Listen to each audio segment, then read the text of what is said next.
resentment, not just in Egypt, but in the world, about this kind of self-righteousness of America on a number of issues, which seems to be telling other countries how to run their domestic affairs at a time when one cannot entirely say that our own domestic affairs are most effectively conducted.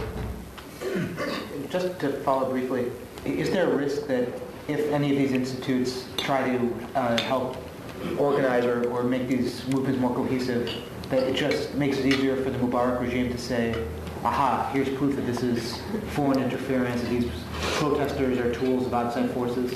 Well, I don't think at this stage, at least, there is an inclination in the Mubarak regime to deliberately point towards a confrontation with the United States.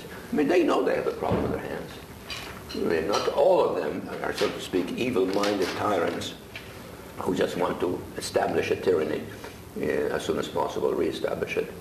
I mean, they are concerned. This is a complicated country which actually over the last several years was doing pretty well socioeconomically, but in which you have this enormous demographic youth bulge and restlessness and some unemployment and a great deal of kind of generalized disaffection without public clarity regarding what specifically needs to be done. And Mubarak is the symbol of this problem. And this is why his departure is unavoidable. But the question is, how can it be replaced?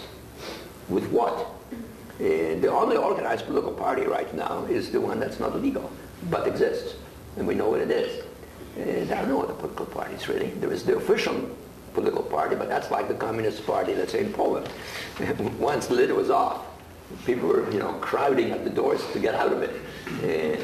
So we have to gel these things. How can you have a democracy without a process, without some institutions? That's where we can be very helpful. I think, the National Democratic Committee, the Republican Committee, the Endowment for Democracy, the Peace Institute, they all have resources that can be moved, and I think we should be working with the Egyptians on this.